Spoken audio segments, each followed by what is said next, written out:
Tomorrow, I'll pretend it's an accident and push him off. Well, he's not as accustomed to the sea as I am. If I shed even a single tear saying how I wish I could have saved him, my parents and sister will easily believe me." I heard those unexpected words and froze. On the other side of the room is my boss and also my brother-in-law, Joshua. We made plans to go fishing at the sea tomorrow. Although he didn't mention my name directly, I had already imagined the worst. My name is Chris, 33 years old. I work as an employee at a small family-run construction company. I married Julie, the daughter of our company's president, 3 years ago. I am blessed with a beautiful wife, kind parents-in-law, and trustworthy colleagues, and sometimes I feel like everything is too good to be true. Since I lost my parents at a young age, and my grandparents who raised me have also passed away, I have cherished my newfound family with all my heart. Since getting married, my motivation at work has increased, and I have been able to achieve more and more results. I have been entrusted with important tasks, and my parents-in-law and colleagues are happy to see my career growth. The only concern is Joshua, my brother-in-law and boss.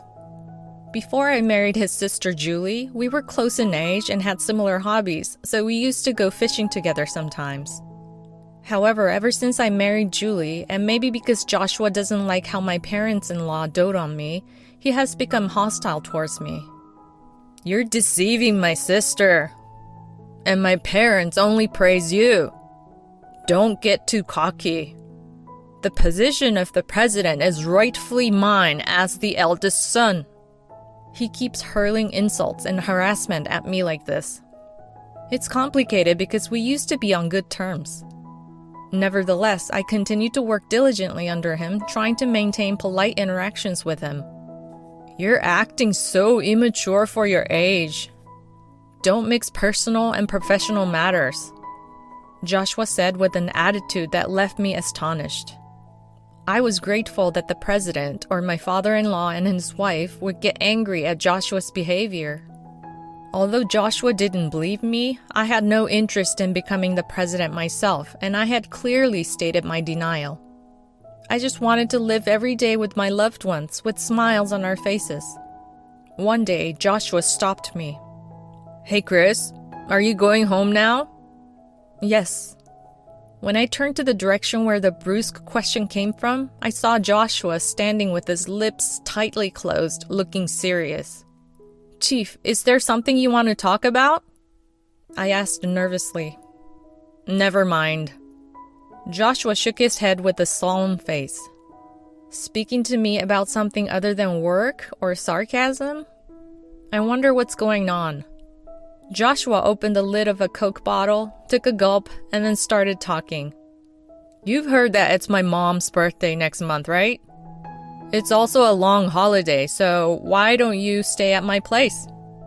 And let's go fishing together then. We haven't done that in a while." I was taken aback by his unexpected words. After a while, I realized something. "Oh, that sounds great. We should invite the president too," I said, but Joshua interrupted me. "Let's not invite my old man. In fact, I told him to stay out of it.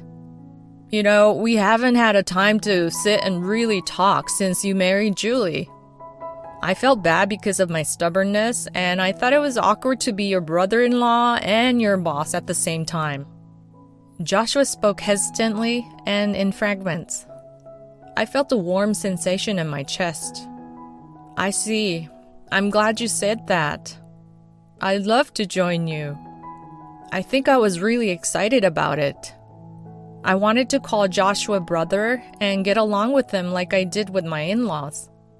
Seeing my happy expression, Joshua also smiled. However, I would later come to realize that his smile didn't carry the same meaning as mine. On the night before our fishing trip, I visited my in-laws' house to celebrate my mother-in-law's birthday. When I mentioned that I would be going fishing with Joshua the next day, my mother-in-law teared up and said, "You're finally making up with him. I'm glad." She had been worried about the strained relationship between Joshua and me. I couldn't fall asleep for some reason. That evening, I got up and left the bedroom. It was summer, and the heat was stifling. The timer-operated fan was quietly running in the room. It was still quite hot inside even with the windows open. As for my wife, she was sleeping quietly with sweat on her forehead and making a quiet snoring sound. I decided to get some water from the kitchen. With that thought in mind, I left the room trying to make my footsteps as quiet as possible in the hallway. On the way, I thought I heard someone mumbling and talking softly, and I stopped my footsteps for a moment. It seemed to be coming from in front of Joshua's room, where a faint light was leaking from under the door. He's still up? Maybe he's on the phone? I felt guilty about eavesdropping, so I tried to pass by without paying too much attention. But I heard a loud laugh, and then I heard some unbelievable words. Tomorrow, I'll pretend it's an accident and push him off. Well, he's not as accustomed to the sea as I am. If I shed even a single tear saying how I wish I could have saved him, my parents and sister will easily believe me. I couldn't believe my ears. The voice clearly belonged to my boss and brother-in-law, Joshua. Although he didn't mention my name explicitly, considering the situation, there was no doubt that he was talking about pushing me off. I had imagined the worst in my head. Pushing someone into the sea was definitely a life-threatening act. Was it a lie when he invited me to go fishing? I wondered why he would push me off, even if he hated me so much. I have life insurance, but the beneficiary is my wife. Joshua might have mistakenly thought that I was aiming for the position of the company president, but even then, he could just kick me out. Thoughts raced through my mind, and the unpleasant feeling of sweat trickling down from my forehead to my chin increased. In the first place, no matter what the reason, such an act could not be forgiven. I decided not to go to the kitchen and returned to the bedroom as quietly as possible. My throat was even drier than before, but my desire to go back as soon as possible outweighed it. A drop fell to the floor in the hallway. I didn't know if it was tears or sweat. The next morning, Joshua and I headed for fishing as planned. He recommended a fishing spot, and I listened to the destination and followed his instructions as I drove the car. I pretended to be calm and interacted with him as usual, but I couldn't help but feel creepy thinking about what kind of feelings he had when he smiled at me. Along the way, we made a stop at a convenience store for restroom breaks and finally arrived at our destination. It was still early morning, and all I could hear were the sounds of waves and wind. We were fishing from the rocky shore where the land and the beach met. I put on my fishing vest and took out my fishing gear. The vest was called a floating vest, which was designed to float even if you fell into the water. I was also wearing shoes with high slip resistance. I regretted not preparing a proper life jacket for this situation. Hey, it's going to get hot later. You don't need that vest, Joshua said, and it surprised me on the inside. No, I need it. You're the one who taught me to be prepared for fishing in the sea because you never know what might happen. Plus, it's dangerous on the rocks, right? I tried to reason, but he wouldn't have it. No, I'm here with you, so it's fine, Joshua said, forcibly taking the vest from me. It was an unacceptable act for a fellow angler. He would pretend it was an accident and push me off. His words from last night flashed through my mind.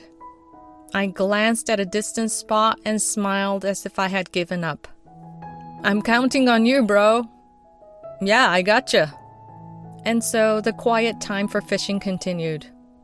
Despite being early morning, there were a few other fishermen nearby, so he couldn't act immediately. Some time passed, but neither of us had any bites yet. I hope nothing happens and we can just fish in peace. Right at that moment I wished that, Joshua suddenly made a move. Hey, As I turned around, Joshua grabbed my collar, throwing off my balance. In that moment of stumbling, my fishing gear slipped from my hands and made a loud noise as it rolled down the rocks. I tried to shout, but no words came out. Joshua's face, which was close to mine, had a serious expression, with only the corners of his mouth curving up strangely. Those annoying guys finally left. But you were even more annoying. I've been fed up with you for a while. So at least be useful to me in the end. It seems that the other fishermen have disappeared and Joshua has taken action. There's nothing to gain by pushing me off, bro, I said in an admonishing tone, and Joshua's face twisted. Don't call me bro. Ever since you came, everyone's been going on and on about you, Chris. I've been supporting my family and company all along, but why are you the only one adored and relied upon? You couldn't even do anything without me covering for you at work until recently. Even Julie, my cute little sister, relied on me until you came along. My body slowly approached the sea. Feelings of inferiority and jealousy emanated from his words, but that didn't justify his actions. I'm not just going to let him push me off like this. I tried to resist, struggling to muster strength in my body. If you really care about everyone so much, wouldn't it be better to stop this nonsense? Everyone will be sad, I said, trying not to provoke him. I spoke to him quietly, but it had the opposite effect. That's what I hate about you. Just as his grip on me tightened, a voice from behind me told him to stop. Joshua seemed to see who the voice belonged to and hesitated. His grip suddenly weakened, and I fell on my backside on the rocky area. It was quite painful, but of course it was better than falling into the sea. At that moment, a loud noise echoed in my eardrums. When I looked up, I couldn't see Joshua where he was just now. Josh! Joshua! I instantly realized that Joshua had fallen into the sea upon seeing my in-laws and wife rushing towards me. He seemed flustered by the unexpected appearance of my in-laws. I peered down and locked eyes with Joshua, who was struggling in the water. In that moment, while drowning, he shouted, "Damn it!" He had been fishing with his vest off, trying to lure me into carelessness. I never expected it to lead to this situation. Hold on to this, Josh! My wife, who had rushed over, threw a life buoy with a rope tied to it towards Joshua. I watched him desperately trying to grab onto it while my wife, in-laws, and I pulled the rope with all our might. Fortunately, the waves were calm and he wasn't being swept away too far. We were relieved, thinking he would be pulled up soon, when suddenly... Damn it! Why are you guys here? Chris must have done something. That coward! His outburst made me briefly consider letting go of the rope with a surge of negative emotions. I don't want to hear that from someone who pretended to make up and then tried to push me into the sea, I retorted. Exactly! My father-in-law agreed from behind. As soon as Joshua managed to climb up the rocky shore, we moved to a different spot. When we arrived at where my car was parked, I opened the trunk and threw a thick towel at Joshua.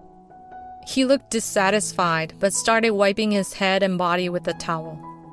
I was relieved to see that he only had minor scratches. Considering it was a rocky shore, it wouldn't have been surprising if he had more serious injuries. When Chris told me, I couldn't believe it, my wife said, staring at Joshua with a disdainful look as if she were looking at trash. Last night, I went straight back to the bedroom from in front of Joshua's room. At that time, my wife woke up and I told her what I had heard in front of Joshua's room.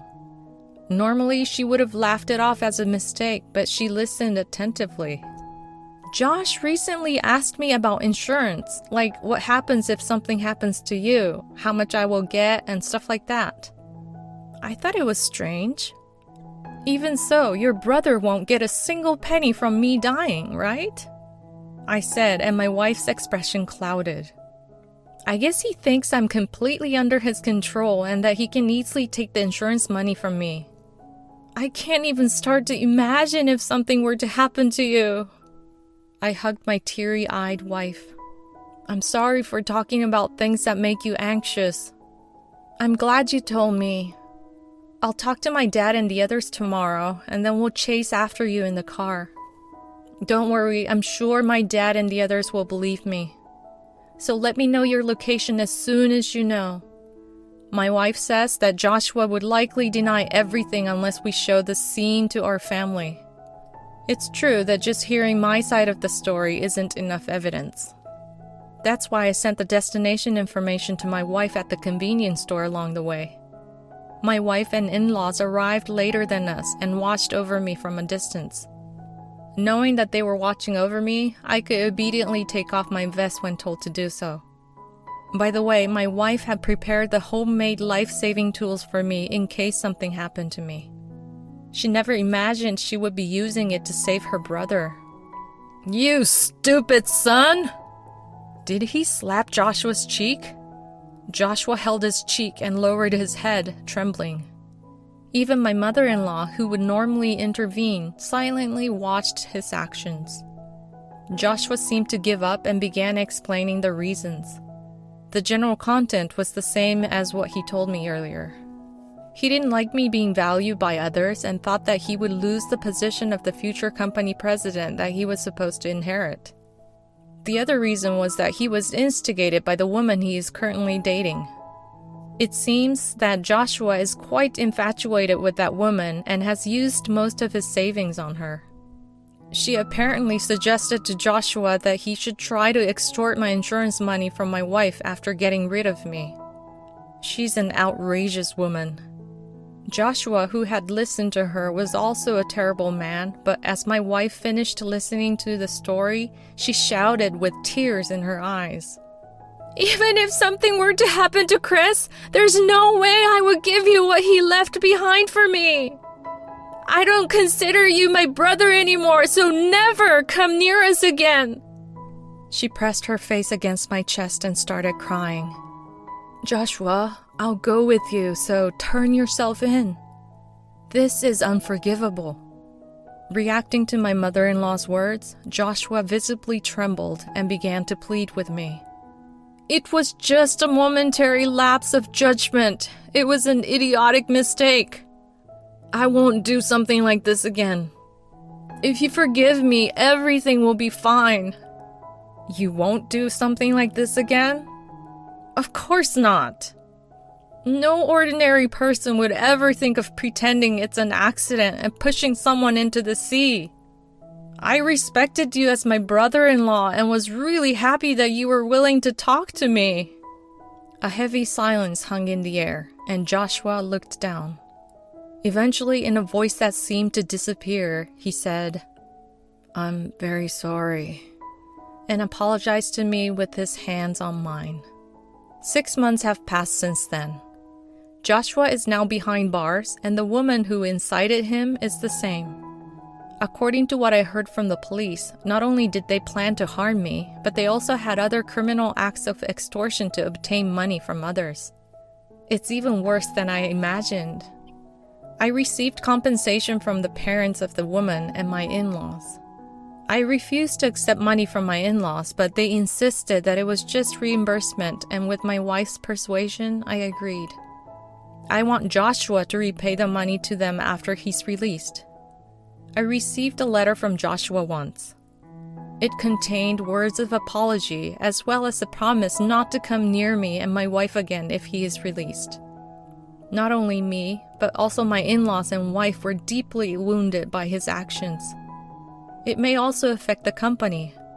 However, I want to stay by my wife and in-laws' side. I want to continue supporting them so that me and my loved ones can live happily.